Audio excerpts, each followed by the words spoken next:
Hello guys, अहिले हामी चाहिँ कुन ठाउँमा छौँ? हामी चाहिँ अहिले पञ्चासेको घाटी चिन्ह भन्ने बस पाएको रहेछ चाहिँ फाइनलिस्ट हो, हामी यहाँ छौँ अनि हामी चाहिँ यो सेन्ट्रल डिपार्टमेन्ट अफ जुलोजीबाट आएको अनि हामी सर्वे गर्नलाई अब हामी घर घर गएर सर्वे गर्ने, सर्वेमा के गर्ने भनेर चाहिँ अब अगाडिको भिडियोमा भन्छौँ है। अहिले एकैछिनमा भेटौँ। हामी फर्स्ट घरमा जाँदैछौँ। हुन्छ यस्तो भ्यू छ गाइज, यो यतातिर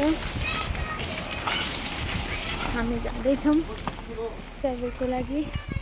हामीहरूको बाँकी साथी चाहिँ माथि सर्वे गर्दैछन्, हामी चाहिँ तल झरेको। गाइज कस्तो राम्रो ठाउँ भन्दा चाहिँ एकदम नेचर इन्जोय गर्ने जस्तो रमाइलो। यो भ्यू हेर्नुहोस्, यहाँ हाम्रो साथीहरू यस्तो जाँदैछन्।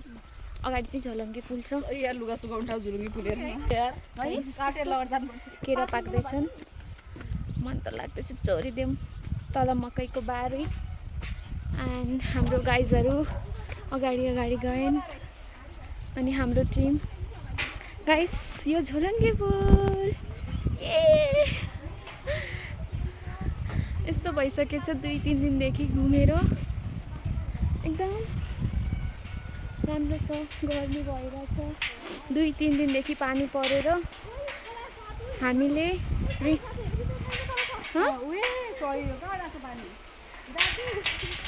Wow guys, what a view. Struggle life घाँस लिएर एउटा दिदी आउँदै हुनुहुन्छ तलदेखि। तेरी मोहब्बत में झलना भी है। गाइस सर्वे बोरिङ हुन्छ तर राम्रो मान्छे भएपछि इन्जोय गरेपछि आफ्नो काम फिल्ड पनि रमाइलो हुन्छ। My first blog in Nepali language.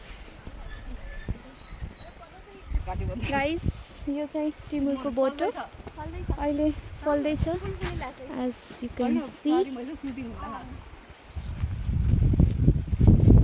मलाई चाहिँ टिमुर खासै मन पर्दैन। ओ माई गड, ओ हामी त यतै सर्वे गरेर भ्याउँछौँ। ब्याम्बु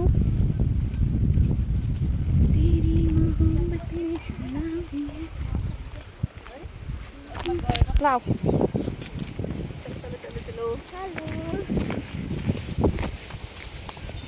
कस्तो लाग्दैछ त? हामी सर्वेको लागि गाउँ घुमिरहेको छौँ हाम्रो फिल्डबाट। अहिले त रमाइलो लाग्दैछ, यसपछि गर्मी होला। राम्रो रहेछ क्या यहाँ चाहिँ। हामी इन्भाइरोमेन्ट पनि कस्तो काम गरम वाला हो भने है एकदम। गाइस हिमाल बादल देखिसक्यो, कस्तो भ्यू छ, एकदम राम्रो ठाउँ छ। यस्तो ठाउँमा मजा आउँछ यार काम गर्न। डाँडामा लगेर पानी पर्ने ठाउँमा यस्तो ठाउँ रमाइलो नि बरु हैन। कस्तो मजा, दिदिया सुन्दै डाँडा लिन जाँदै कस्तो राम्रो भ्यू हो के। ओ माई गॉड, ये प्राकृतिक सुंदरता में पूरा मग्न होने का मन कर रहा है। Such a beautiful view. न गर्मी छ, मौसम पनि कस्तो राम्रो, गर्मी पनि छैन चिसो पनि छैन, एकदम इन्जोय गर्ने मौसम के। तेरी मोहब्बत में झलना भी है, गोरी तेरा गाँव बड़ा प्यारा, मैं तो गया मारा। अब अगाडिबाट दुईटा दिदी आउँदै हुनुहुन्छ। फर्स्टमा हामी उहाँलाई सोध्ने, दुईटा दिदीहरू आउँदै हुनुहुन्छ अनि चाहिँ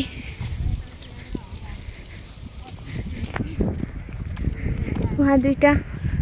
तर हामीले चाहिँ घर घर गएर नै सर्वे गर्नुपर्छ, ऱ्यान्डमली यसरी सोध्नु मिलेन। यो डाँडा भन्दा उतापट्टि त्यो वाला डाँडामा गयो डाँडा। यो डाँडा त कटेर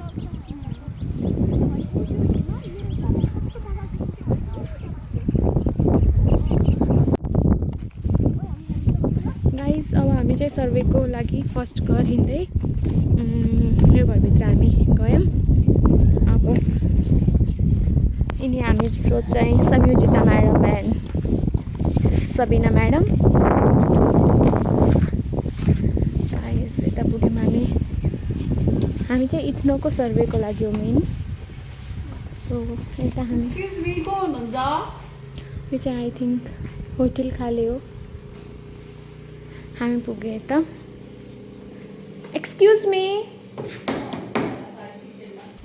हामीले चाहिँ जिपिएस पनि यो गर्नुपर्ने हुन्छ। काठमाडौँबाट एउटा रिपोर्ट गर्नको लागि आएको। हामी काठमाडौँबाट चाहिँ एउटा रिपोर्ट गर्नको सर्वे गर्नको लागि आएको कलेजबाट मास्टर्सको स्टुडेन्ट हो हामी चाहिँ। अनि एकैछिन हजुरको 5 मिनट टाइम दिनुहुन्छ? यता बस्दैन है, के क्वेसनहरू सोध्न सक्यो त्यही भएर। अनि क्युट क्युट डगी पनि भेट्यो हामीले। ल होइन हजुर होस् के बस्नु के तपाईहरु पोखरा लेख त मेट्रोपोलिटन है 23 वार्डमा लेख त 23 वार्डमा लेख पोखरा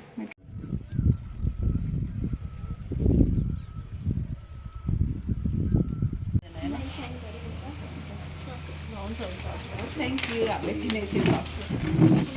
गाइस एउटा घर भ्याएर डेटा लिएर अब हामी चाहिँ नेक्स्ट घर।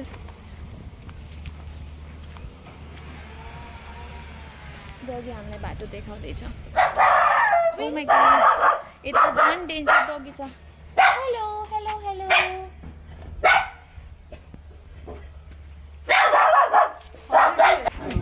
सर्वे गर्नको लागि आएको काठमाडौँ।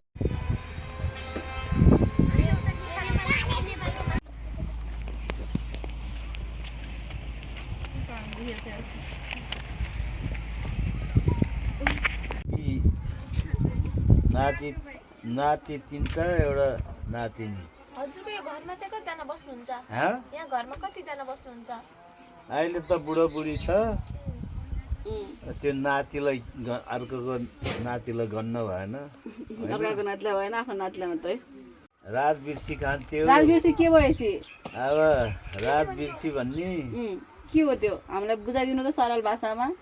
रात बिर्सी भन्ने चाहिँ त्यो यस्तो फल्छ है। के फल हो कि फुल हो? गिराम्ला जस्तो फल्छ। गिराम्ला जस्तो? के गर्दा खाने त्यो? के भएपछि खाने? चाहिँ झाडा पिसाब बन्द भयो भने त्यो खाने मान्छेले नै खान हो नि, पशुहरूलाई दिए पनि हो नि, त्यस्तो खान्थ्यो। एउटा दबाई अब यस्तो 22 रोपनी जग्गा छ, त्यहाँ मकै लाए पनि काम छैन, धान रोप्ने पनि काम छैन, एउटा जातकै छैन क्या। त्यसो गर्दा बाँदरले अब त्यही भएर परिवारहरू किन दुःख गर्ने हो, छोडिदिनुहोस् भो भन्ने कुरा भइरहेछ।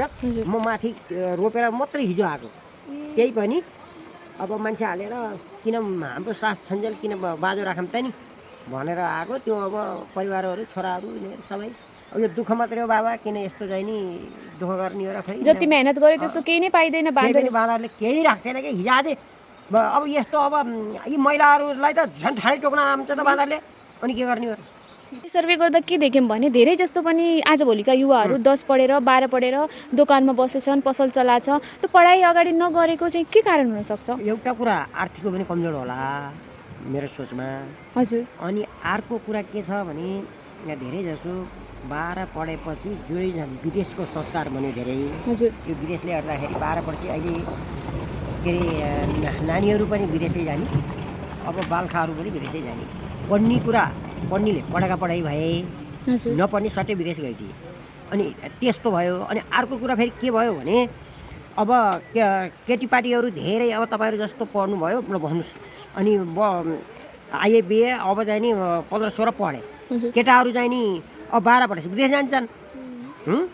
विदेश जान बित्तिकै अब उनलाई चाहिँ त्यही चाहिँ नि 15-16 पढेको क्या फेरि केटा त्यो नानीहरूले खोल्ने हेर्नुहोस् है, यहाँ कति अप्ठ्यारो छ है। अनि त्यो पाइँदैन, नपाउँदाखेरि अप्ठ्यारो भनेको त्यति नै हो। सबभन्दा ठुलो आर्थिक स्थिति कम भएको कारणले नै पढ्न छोडेको मान्छेहरू त्यो हो कि होइन होला ल सोचौँ त। अब हाम्रो चाहिँ लास्ट सर्वे हो। हामीलाई थाहा नै छैन, यस्तो यस्तो ठाउँमा जाँदैछौँ, जाने बाटै थाहा छैन गाइस। अब हाम्रो लास्ट 3-4वटा सर्वे बाँकी छ।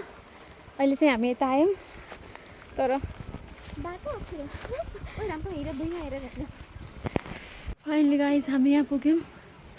अनि हामीले एउटा दिदीलाई भेट्यौँ। अब दिदीलाई हल्का एउटा 2टा क्वेसन सोध्ने।